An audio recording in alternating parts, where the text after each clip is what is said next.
नमस्कार, मैं हूं आपके साथ सरगम पंच श्रीवास्तव और आप देख रहे हैं TV9 भारतवर्ष। एक बार फिर से मैं हाजिर हूं आपके लिए कोरोना के लेटेस्ट आंकड़े लेकर। और आखिरकार कोरोना की ये दूसरी लहर कब थमेगी, ये सवाल मैं नहीं बल्कि हर देशवासी पूछ रहा है, क्योंकि कोरोना के रिकॉर्ड्स हर दिन टूट रहे हैं। पिछले 24 घंटे के आंकड़ों पे यहाँ पे नजर डालें तो आप मेरे पीछे देख सकते हैं 2,16,850 कुल मामले पिछले 24 घंटे में सामने आए हैं। इससे साफ अंदाजा लगाया जा सकता है कि कोरोना का संक्रमण रुकने का नाम अब नहीं ले रहा है। रोज नए रिकॉर्ड सामने आ रहे हैं, यानी कोरोना की दूसरी लहर पूरी तरीके से बेकाबू हो गई है। यहाँ पर अगर मौतों की आंकड़ों की बात करें तो 1,184 यहाँ पर कुल मौतों का आंकड़ा है। और साथ ही में महाराष्ट्र में भी लगातार कोरोना के मामले यहाँ पे बढ़ते ही जा रहे हैं। 61,695 मामले कुल यहाँ सामने आए हैं पिछले 24 घंटे में। एक्टिव केसेस 15 लाख के पार। यहाँ पे मैं आपको ministry of health and family welfare की वेबसाइट पे लेके चलती हूँ। यहाँ पर देखते हैं कि कुल एक्टिव केसेस क्या कुछ बता रहे हैं। 15,69,000 के पार हो चुके हैं। और देखिए डिस्चार्ज है 1,25,00,000 से ज्यादा लोग ठीक हो चुके हैं। वहीं 1,74,308 लोग अपनी जान गंवा चुके हैं। टीकाकरण अभियान पैरेलली चल रहा है, उसके आंकड़े आप यहां पर देख सकते हैं। और अगर राज्यों की बात करें तो सबसे पहले बात कर लेते हैं दिल्ली एनसीआर की। दिल्ली एनसीआर में हालात कुछ ऐसे हैं कि पिछले 24 घंटे में 16,699 लोग कोरोना संक्रमित पाए गए हैं। 13,014 लोग रिकवर हो गए हैं और 112 लोगों की मौत हो चुकी है। पिछले 24 घंटे में जो आंकड़े सामने आए हैं वो अलार्मिंग है और साफ तौर पर ये बताते हैं कि जब से कोरोना वायरस महामारी की शुरुआत हुई है तब से लेकर अब तक के ये सबसे बड़ी उछाल है कोरोना के मामलों की। दिल्ली में भी लगातार ये जो आंकड़े हैं वो बढ़ते ही जा रहे हैं। साफ तौर पर इनमें 7.18 लाख दिल्ली में जो मामले सामने आए थे उसमें ठीक हो चुके हैं, जब तक 1,11,600 से ज्यादा मरीजों की जान चली गई है। उसी के साथ 54,309 मरीज ऐसे हैं जिनका अभी इलाज चल रहा है। दिल्ली में आपको मैंने कल बताया था, मुख्यमंत्री अरविंद केजरीवाल ने बैठक की थी और उसके बाद दिल्ली में नाइट कर्फ्यू के अलावा वीकेंड कर्फ्यू भी लगा दिया गया है, यानी आज रात से इसे लागू कर दिया जाएगा। तो क्या कुछ बंद रहेगा, क्या कुछ खुला रहेगा, उसके बारे में मैं आपको यहाँ पर बताती हूँ। तो दिल्ली में कोरोना के बढ़ते मामलों को देखकर और साथ ही में कोरोना की दूसरी लहर के प्रकोप को देखते हुए संक्रमण को रोकने के लिए अरविंद केजरीवाल सरकार ने वीकेंड कर्फ्यू लगाने का ऐलान किया है। शनिवार और रविवार को अब सिर्फ जरूरी सेवाओं में लगे लोगों को ही घर से बाहर निकलने की अनुमति होगी। तो किस किस पर असर पड़ेगा, क्या कुछ खुला रहेगा, उसके बारे में मैं आपको बताती हूँ। दिल्ली में shopping mall, gym, spa, auditorium, assembly hall, entertainment park ऐसे सभी स्थान बंद रहेंगे। साथ ही में सिनेमा थिएटर, मल्टीप्लेक्स 30% सिटिंग क्षमता के साथ खोले जाएंगे। साथ ही में एक म्यूनिसिपल जोन में प्रतिदिन केवल एक साप्ताहिक बाजार सख्त SOP के पालन के साथ लगाने की इजाजत होगी।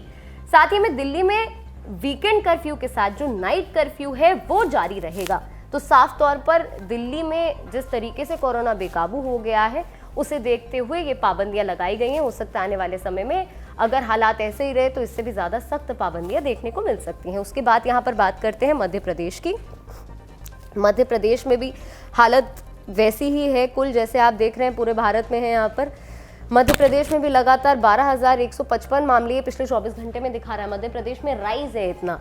उसके साथ यहाँ पे दिल्ली में हमने नजर डाली थी। छत्तीसगढ़ आप देख लीजिए, छत्तीसगढ़ में भी हालात ऐसे ही हैं, बेकाबू हो गए हैं पूरे देश में। चाहे वेंटिलेटर हो, ऑक्सीजन हो, बेड्स हो, इसकी कमी है। दिल्ली सरकार लगातार ये दावा कर रही है कि दिल्ली में हॉस्पिटल बेड्स की कमी नहीं है, लेकिन जो ज़मीनी हकीकत है वो कुछ और ही कहानी बयां कर रही है। उसके साथ यहाँ पर महाराष्ट्र देख लेते हैं। महाराष्ट्र में आप देखिए, महाराष्ट्र में तो आंकड़े डराने वाले हैं। महाराष्ट्र में भी लगातार बढ़ते ही जा रहे हैं आंकड़े। उसी के साथ ही आपको बता दूं कि CBSE के बाद अब उत्तर प्रदेश, झारखंड, गुजरात और हरियाणा बोर्ड की 10वीं और 12वीं की परीक्षाएं भी टाल दी गई हैं। इससे पहले आपको बताया था कि 10वीं और 12वीं की परीक्षाओं को भी टाल दिया गया है। साथ ही में उत्तर प्रदेश में अब 20 मई के बाद ही परीक्षाएं होने की संभावनाएं हैं। और यूपी में भी हालात ऐसे ही बने हुए हैं। यूपी की अगर यहाँ पर बात करें तो यूपी में लगातार मामले बढ़ रहे हैं। बीते अगर हम 24 घंटे की बात करें तो 22,300 से ज़्यादा लोग कोरोना संक्रमित पाए गए हैं।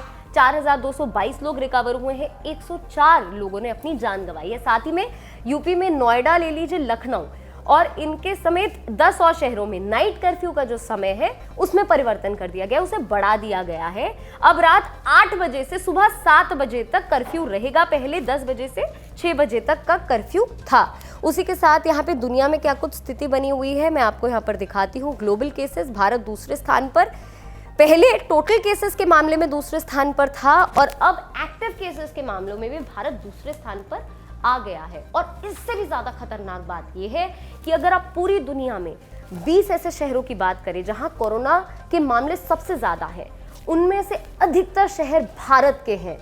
तो ये थे आपके लिए कोरोना के आज के लेटेस्ट आंकड़े। कल एक बार फिर से हाजिर होंगे, नजर डालेंगे कि कोरोना की रफ्तार आखिरकार कब थमेगी, ये सवाल जो प्रत्येक देशवासी पूछ रहा है। तब तक के लिए आप सभी सावधान रहें, स्वस्थ रहें, मास्क का इस्तेमाल करें, हाथ धोते रहें और याद रखें कि कोरोना अभी जिंदा है।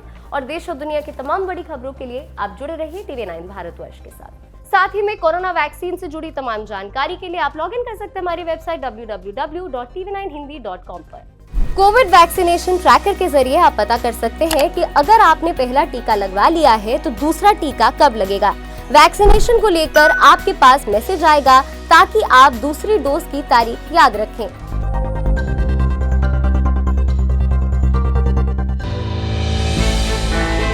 हमने की गलती फिर एक बार, कोरोना ने किया दोबारा प्रहार। मास्क, 2 गज दूरी, करें अपनी सुरक्षा खुद। कोरोना टीका हम सबको लगाना है, मिलकर साथ समझदारी से कोरोना को हराना है।